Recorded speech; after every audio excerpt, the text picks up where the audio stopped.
Shiny Pokemon are some of the rarest things you can find in any Pokemon game. In Pokemon Soul Silver, this fact remains true, as the odds of finding a shiny are 1 in every 8,192 encounters. Knowing this, I decided to absolutely torture myself and try to beat Pokemon Soul Silver using only shiny Pokemon. As if that wasn't tedious enough though, I'm also going to be adding on the hardcore Nuzlocke rules to make this challenge that much more difficult. Now with all that out of the way, I'm ready to start looking for my first shiny. The first shiny I'm going to look for is my starter, and in most games, this would be a dreadful process. Thankfully, in Soul Silver, this isn't necessarily the case, as you can see if your starter is shiny before you pick it. Because of this, I'm essentially shiny hunting 3 Pokemon all at the same time, so my new shiny starter chance is about 1 in every 2,730. I was managing to get roughly 6 encounters per minute, which means I was on pace to get a shiny in about 7.5 hours. Unfortunately, I was not that lucky, and it took me about 7 days to find myself a shiny Totodile.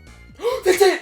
Oh, that's it! Dude! That's it, shiny Totodile! After receiving Totodile, I give him the nickname Neptune, then I go and check out his nature, and it's special defense down, speed up. This is an okay nature for Totodile, as the special defense down really does suck. Regardless, I head towards the first town, and I find this insanely hyperactive old man. This guy's running around all over the place, and when we make it back to his house, he gives me his running shoes, which is a little bit gross, I won't lie to you. I of course do accept them though, as I can't turn down a pair of running shoes in Pokemon, and I then head towards the professors. After getting through Professor Oak, I then gotta go back to Professor Elm as he's made some sort of big mistake. As I'm heading back to the lab, I find the big mistake that is my rival. This guy's team is pretty much horrendous throughout the entire game, so I won't really bore you with all of his battles. That being said, once I get to the police, I tell them his name, and of course, it's the iconic Loser, this time with 3 R's. I then get taught by Lyra how to catch a Pokemon, and she kinda just stomps this thing, actually stomps this thing into the ground. It's kind of cruel. Now that I've got all that out of the way though, I'm off towards my first gym, and as I'm going over there, I find myself in the Dark Cave. This Dark Cave is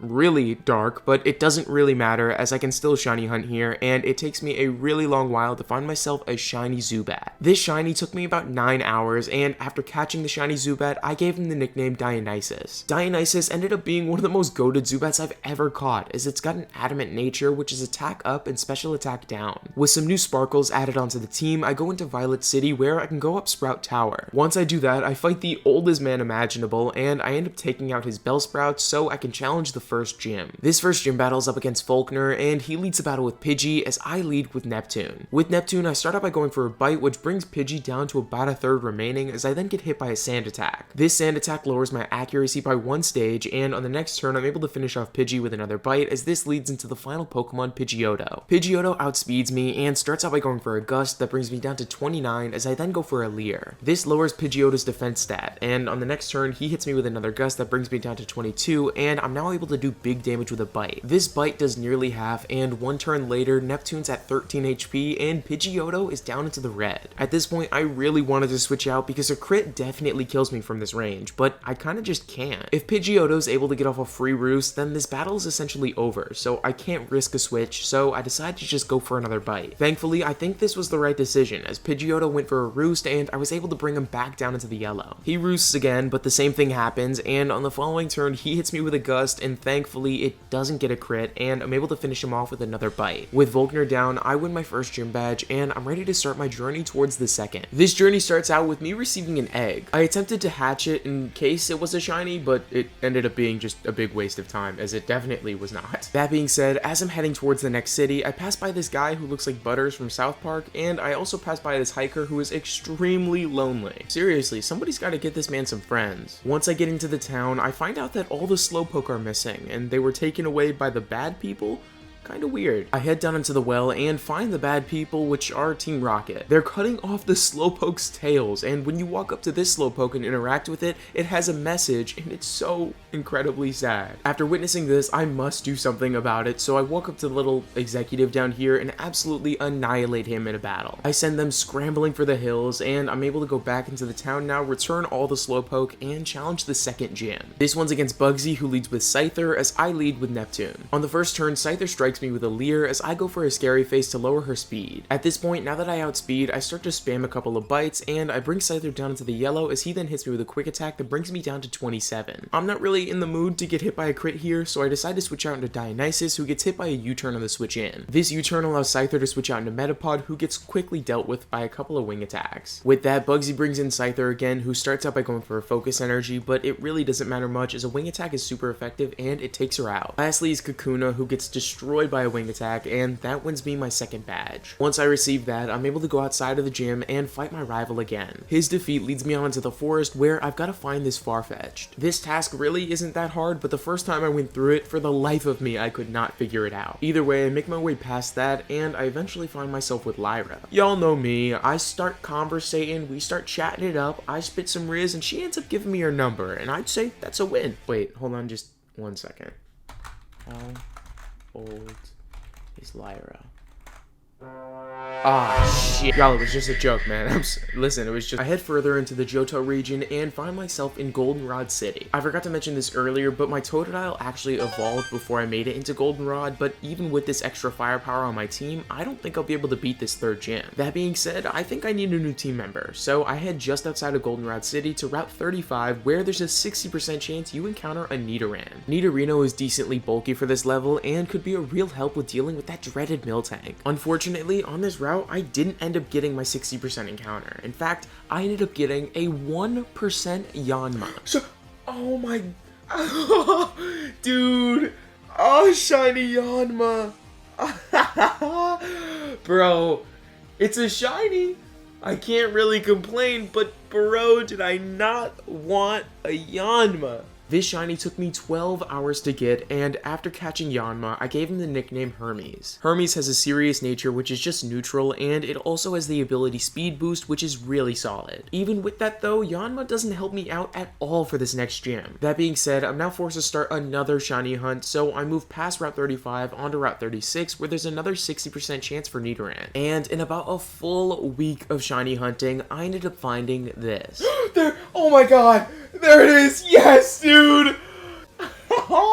Shiny Nidoran, finally, bro. If we didn't get Shiny Nidoran on this route, I don't know what we would have done for this gym. This shiny is great for the team, as after I catch Nidoran, I give him the nickname Ares, and I also check out his nature and its special attack down, special defense up, which is kind of just okay. My next step to beating Whitney is to go through this Voltorb flip game and try as hard as I can to get as many coins as possible. I tried so hard to get through all the levels in this, and it was really impossible. I mean, I even went on a cheating website, voltorbflip.com, and still failed. That being said, I managed to get about a fourth of the coins I would need to buy a substitute TM, so I just gave up and I head on to challenge Whitney. After finding her unable to answer a few basic Pokemon questions, I take her back to her gym and she leads a battle with Clefairy as I lead with Neptune. With Neptune, I start out by going for a bite, doing a little bit over a third as Clefairy's Cute Charm activates and I get infatuated. Clefairy then hits me with a double slap, only hitting 2 times, as in the next turn I go for another bite. Thankfully, I break through the infatuation, hit Clefairy, and actually get a flinch. On the next turn, I break through the attraction again, and I'm able to finish off Clefairy, which leads into the final Pokemon, Miltank. On the first turn, Miltank outspeeds and hits me with a stomp, bringing me down to 38, as I then go for a scary face, so that doesn't happen anymore. Now that I outspeed, I go for a bite, and it only does like an eighth to Miltank, as she then hits me with a stomp that brings me down to 25. I end up getting a little bit scared here, so I decide to switch out into Ares, who gets hit by a stomp and gets brought down to 34 HP on the switch in. I then hit Miltank with a double kick that brings her down to nearly half, as she hits me with a stomp that does a ton of damage, bringing me down to 13. Of course, I can't stay in anymore, so I decide to switch into Hermes, who gets hit by a stomp and gets brought down to 36 HP. Now, Hermes has this move called Sonic Boom, and Sonic Boom is really clutch right here, as it always does 20 damage. Knowing this, I decide to go for it, and it does about half of Miltank's remaining HP. Miltank then hits me with a quad super effective rollout, and somehow, I live. I survive, and I'm able to go for another Sonic Boom in the next turn, and it finishes off Miltank. To be honest with you, I didn't know Miltank had rollout, but I'm really happy I stuck in, as that ended up winning me my third badge. With that, I can now move on to this talent show type thing, and it is horrible for me. I don't know how to work it, so I kind of just lost every single race by a long shot. After feeling mildly embarrassed about that, I move on to this flower shop so I can get this squirt bottle to move the Sudowoodo out of the way so I can head into the next town. Once I get here, I go into the burn tower and find myself in a battle with Loser. He takes a fat L in this one, and I go downstairs and and watch this dog sniff me and run away. I then move inside this building that's got kind of like a dance floor, and I fight Team Rocket here and get the HM for Surf. This HM isn't useful to me at all until I beat the 4th gym, so I decide to go get on that. Morty starts with Ghastly as I start with Dionysus and go for a bite right away that ends up one-shotting. The next Pokemon to come out is Haunter, who also gets O-Code, and this leads into the 3rd Pokemon, Gengar. Gengar outspeeds me and is able to hit a Hypnosis right away, so I decide to switch out in the next turn into Neptune. Gengar went for a Sucker Punch, so I didn't actually get hit for any damage in the switch in, and on the next turn I decided to go for a Bite, which does nearly half. A turn later I find out that this was just a really low damage roll as another Bite finishes off Gengar and brings out the final Pokemon, Haunter. Haunter is instantaneously brought down to 1 HP because of Bite, and 2 turns later he goes down, and that wins me the 4th badge. Now it's time for me to go to Olivine Town and meet up with Loser again. He kinda just does his typical move here where he calls me a loser, then leaves like a wimp, and it just leads me to go onto the lighthouse. In this lighthouse, there's legitimately a dying Ampharos at the top, so I gotta go quick to get his medicine. Once I get to Signwood, I go through all the houses, and boom, got the medicine. Now I could just go back immediately and save that Ampharos, but I'm greedy and I want my gym badge, so I decide to go challenge the gym instead. Before starting my fight with Chuck, I evolve Dionysus into a Crobat just so I have a better chance at winning this battle. Chuck starts out with Primeape as I lead with Dionysus. The first thing I do is go for a wing attack that brings Primeape down into the red as Primeape then sets up a double team. This isn't good enough though, as another wing attack finishes off Primeape and leads into the final Pokemon, Poliwrath. Poliwrath is very tanky, so when I go for a wing attack it only does half, and he ends up healing up with a Citrus Berry. He then hits a Body Slam, bringing me down to 74, but it doesn't matter as a wing attack gets a critical hit on the next turn and it finishes off Poliwrath. That right there is badge number 5, and right when I walk outside I end up getting the HM for Fly that I immediately put on Dionysus. This is all so I can fly back to the Ampharos quickly and save it,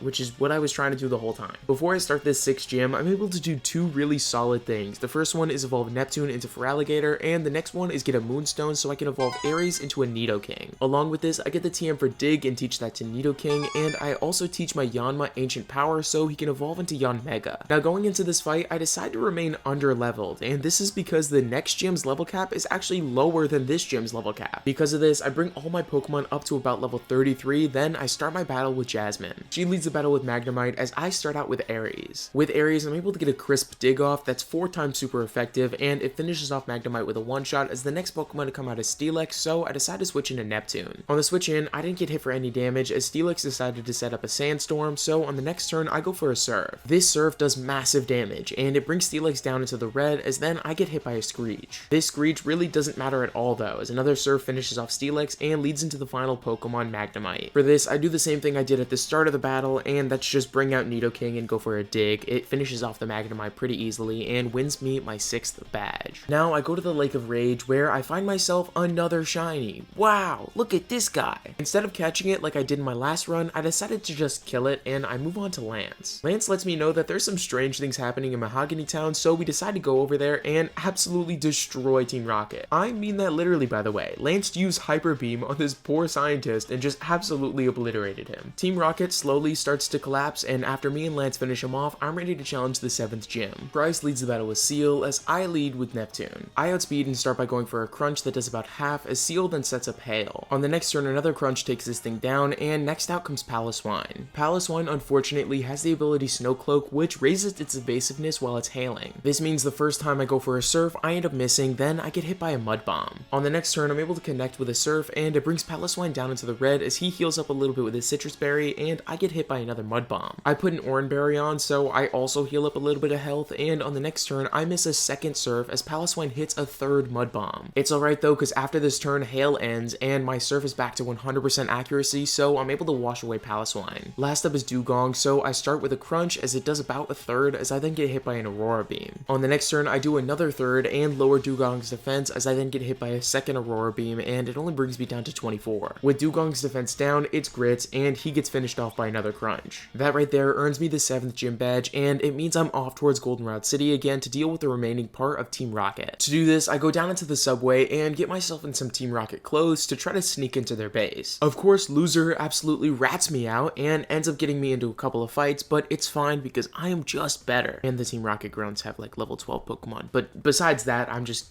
better. I've then got to deal with this imposter at the top of the radio tower, and I've got to fight the actual executive. He's surrounded by a bunch of Team Rocket grunts in the basement, but eventually I get him out of the situation and he helps me fight off the last Team Rocket members. The last one I've got to deal with is Archer, and he's got 2 fire types. I have Neptune. It's over. With that, Team Rocket officially disbands and I end up getting myself a Silver Wing. With that, I start my journey towards the final gym, and considering this gym is a dragon gym, it's going to be pretty difficult for me to deal with it with my current team. That being said, you know what time it is. It's time for another shiny hunt. This shiny was absolutely dreadful to find. It took me a solid 2 weeks straight of shiny hunting in the ice path. The shiny I ended up finding was Swinub, and if that whole experience isn't worth a sub, I don't know what is, because only 3.5% of my viewers are actually subscribed, so if you could please hit that big red button down below, I'd really appreciate it. With that being said, I named Swinub Artemis, then I check out the nature, and I find out its special defense down and speed up, which is, it's alright. I then immediately evolve Swinub into Pallaswine, and I do this little puzzle thingy so I can make my way into Blackthorn City. Once I make it into the city, I find myself the move relearner, so I can teach my Pallaswine ancient power to evolve him into Mamoswine. I then bring my entire team up to the level cap so I can challenge Claire in my final gym battle. She leads the battle with Gyarados as I lead with Nidoking. Against Gyarados, I start out by going for a Leer, lowering the defense, and I then get hit by a Dragon Rage that brings me down to 86. I then get off a second Leer, so Gyarados' defense is at -2, and then I get hit by a Dragon Rage yet again that brings me down to 46. At this point, I switch out into Dionysus, who gets hit by Dragon Rage on the switch in, and on the following turn, I go for a Cross Poison, assuming it would kill, but it actually doesn't, and it brings Gyarados to about a 4th remaining. This actually isn't that bad though, as Claire heals with a Hyper Potion, and I'm then able to go for another Cross Poison, and it brings Gyarados down into the red. Now, because Dionysus is a little bit lower than I would like, I start to set up a couple of Roost until eventually I go for another Cross Poison that finishes off Gyarados. With that, Claire brings out her next Pokemon Dragonair, and for this, I decide to switch into Artemis, who doesn't get hit for any damage on the switch in. On the next turn, I basically have a confirmed kill with Earthquake, so I go for it, and I end up getting the lowest damage roll possible, and it leaves Dragonair with a Sliver. Dragonair then hits me with a Fire Blast, but thankfully its special attack really isn't that good, so I end up surviving. On the next turn, an Ice Shard is enough to finish off Dragonair's remaining health, and this leads into another Pokemon, Kingdra. Kingdra really sucks to deal with, as the first thing I do is switch out into Dionysus and start to spam Roost. I did this for a whole bunch of reasons. The main one is that Kingdra has 5 Hydro Pump PP, and if I can waste all 5 of those, I actually have a chance of killing this thing. That being said, I am risking a crit every single time I do this, so it is very scary. Thankfully, one Hydro Pump ended up missing, so I was able to set up a Confuse Ray. After setting up the Confuse Ray, Kingdra hits herself, and on the next turn, I decide to go for a Fly. Kingdra then wastes another Hydro Pump PP trying to hit me while I'm in the sky, and after I come down, I do a decent bit of damage. Thankfully, she then misses another Hydro Pump, so on the next turn, I can go for a Cross Poison that brings her down to a 3rd. She then finally connects with a Hydro Pump, but it really doesn't matter as another Cross Poison finishes her off, and that leads into the final Pokemon, Dragonair. Dragonair really isn't that difficult to take out, and through a combination of Neptune and Hermes, I was able to finish her off, and that wins me my final gym badge. Once I get that badge, I go back to the professor, and he gives me a Master Ball. He then sends me off to fight all the Kimono girls, and after defeating them, I'm ready to go see Lugia. I go down to the Deep Sea Cave, and these girls do their dance to summon the legendary. It took me about 4 days of shiny hunting, but eventually I ended up finding Shiny Lugia.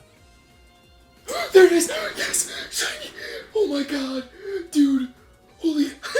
There it is! I give Lugia the nickname Zeus, then check out its nature, and it's modest, which is probably one of the best it could have had. Now, one of the last things for me to do is head to Victory Road. In Victory Road, I have my final battle with Loser, and his team is an absolute cakewalk, so after stomping him, I'm able to fight the first Elite Four member. Will leads the battle with Xatu, as I lead with Neptune. I start out by going for a Crunch, doing about 2/3 to Xatu, as she then hits me with a Confuse Ray. I don't really feel like hitting myself with Confusion, so I decide to switch out into Hermes, who gets hit by a U-turn on the switch in. This U-turn allows Xatu to switch out into Jinx, and for Jinx, I decide to go for a U-turn of my own, and it ends up one-shotting as I switch out back into Neptune. Jinx goes into Xatu, and Xatu goes down to a Crunch by Neptune, and this leads into the next Pokemon, Executor. For this, I decide to start out with an Ice Fang because there's a chance of flinching, and there's also a chance of freezing. Thankfully, I do end up getting one of those. I freeze Executor, and on the next turn, I'm able to go for a Crunch that finishes her off. Slowbro goes down to a handful of Crunches, and this forces Will to bring out his final Pokemon, Xatu. Xatu. Xatu goes down to just one crunch, and that wins me my battle against Will. The next Elite Four member I've got to go up against is Koga. He leads the battle with Ariados as I lead with Artemis. I start out by going for an Earthquake that brings Ariados down into the red as I then get hit by a Spider Web. This move does essentially nothing to me, as on the next turn Ariados gets healed and I go for another Earthquake doing the same thing. Now I know Koga's not going to heal again, so I decide to go for an Ice Shard, and that finishes off Ariados. The next Pokemon to come out is Fortress, so I start out by going for an Earthquake doing half as I then get hit by a Toxic Spikes, which doesn't do any damage to me. One Earthquake later, Fortress goes down and leads into the next Pokemon Venomoth, who also goes down to an Earthquake, this time a critical hit. The next Pokemon Muck is also subject to the same fate as he gets OHKO'd by an Earthquake, and this brings out the final Pokemon Crobat. Crobat easily gets taken down by an Ice Fang and Ice Shard combo, and that wins me my second Elite Four battle. In my next Elite Four fight, I'm up against Bruno. He leads the battle with Hitmontop as I lead with Zeus. Hitmontop starts out by hitting me with a Quick Attack doing only 16 HP as I then go for an Extra Sensory, and it brings Hitmontop down into the red. Bruno then heals on the next turn as I decide to go for a Rain Dance just to see how much damage I'll do with Surf, and on the next turn I figure out I don't do that much. It ended up doing only half as Hitmontop went for a counter and that failed, so on the next turn I get hit by another Quick Attack, it brings me down to 135 and Hitmontop goes down to another Surf. Next out is Onix, and with that Rain Dance setup I'm easily able to one-shot with Surf as this leads into the third Pokemon Hitmonchan. For this I start out by going for an Extra Sensory, and I kind of assumed it would one-shot, but it actually doesn't. It brings Hitmonchan down into the red as I then get hit by a Thunder Punch. Lugia is an extremely tanky Pokemon, so I'm not really worried about that, and it only brings me down to 91 as I then follow up with an Extra Sensory again, and it finishes off Hitmonchan. Next comes Machamp, and for this I start out by going for an Aeroblast that brings him immediately down into the red as he hits me with a Rock Slide, but it doesn't do enough to kill me. I now decide to go for a 100% accuracy Extra Sensory, and that finishes off Machamp and leads into the final Pokemon Hitmonlee. For this, it's just a simple switch into Dionysus, and 2 turns later I get off my fly, it finishes off Hitmonlee and wins me my third Elite Four battle. In my last Elite Four fight, I'm up against Karen, and she leads the battle with Umbreon as I lead with Aries. Umbreon usually always goes for a double team right in the beginning, so with Aries I decide to go for a Focus Punch, and I actually nail Umbreon, doing a ton of damage, but it doesn't kill. On the next turn, expecting Karen to heal, I decide to go for another Focus Punch, but unfortunately I ended up missing it. On the third turn, I do the same thing, actually hitting a Focus Punch, and it brings Umbreon to about a 5th remaining. I then just simply start to spam Earthquake until Umbreon goes down, and this leads into the next Pokemon, Murkrow. Against Murkrow, I start by going for a Poison Jab that brings her down to about a 3rd remaining, and it ends up poisoning. On that same turn, Murkrow went for a Whirlwind, which ended up knocking me out and switching me out for Zeus. With Zeus in, I simply just go for a Surf, and that finishes off Murkrow's remaining HP and leads into the next Pokemon, Gengar. Now Gengar is kind of a scary Pokemon, so I decide to switch out into Hermes. Hermes gets hit by a Lick on the switch in, and on the next turn gets hit by a Focus Blast, but both of those do very little damage to me. This then leads me into going for a couple of Shadow Balls that finish off Gengar, and this leads into Houndoom, so I immediately go for a U-turn switch into Neptune. On the switch in, Houndoom decided to go for a Dark Pulse, which brought me down to 87 HP as I decided to go for a Waterfall, and that's enough to finish off her remaining HP. Now Karen's on to her final Pokemon, Vileplume, and for this I decide to switch out immediately into Dionysus. Vileplume essentially does no damage to me with a Petal Dance, so I just go for a Cross Poison and Fly combo that's enough to finish her off, and that wins me my final Elite Four battle. With the rest of the run behind us, I'm now ready to challenge the champion of this game, Lance. He starts out with Gyarados as I lead with Neptune. His Gyarados has Intimidate, so my attack is immediately lowered by 1 stage, so to counteract this, I decided to go for a Swords Dance on turn 1. He then hits me with a Dragon Pulse that brings me down to 122, and on the next turn, I decide to go for a Crunch. This Crunch only does about a 1/3, as Gyarados then hits me with another Dragon Pulse. Knowing that Crunch does about a 1/3, I decided to go for 2 more on the following 2 turns, and it's enough to finish off Gyarados. At the end of these 2 turns, I was down to 67 HP when Lance brought out his Dragonite. His first of 3 Dragonites, by the way, but thankfully I'm able to deal with this one really easily as I've got Ice Fang and I'm at +1 attack. The next Dragonite comes in, and as long as I don't miss an Ice Fang, I'm fine, and thankfully I don't, and he ends up getting one-shotted as well. At this point, Lance brings in his Aerodactyl, and this thing absolutely outspeeds me, so I decide to switch out. I move into Zeus, who gets hit by a Thunderfang on the switch in, bringing me down to 122, and on the next turn, I decide to go for a Surf. Unfortunately, I absolutely do not outspeed this thing, and it's able to get off a Rock Slide before I get off my Surf that brings me down to 32 HP. I'm perfectly fine though, as my Surf is really powerful, and it takes out Aerodactyl, leading into the second to last Pokemon, Charizard. I kinda assumed Charizard would just go for like a Flamethrower or something, so I decided to switch into Neptune, but I ended up getting hit by a critical hit Shadow Claw and surviving. Now, I know for a fact I outspeed Charizard here, so I decided to go for a Waterfall that's super effective, and it's enough to OHKO. With that, I'm on to Lance's final Pokemon, Dragonite. I fully and utterly expected Dragonite to hit me with a Thunder, so I decided to switch out into Artemis, but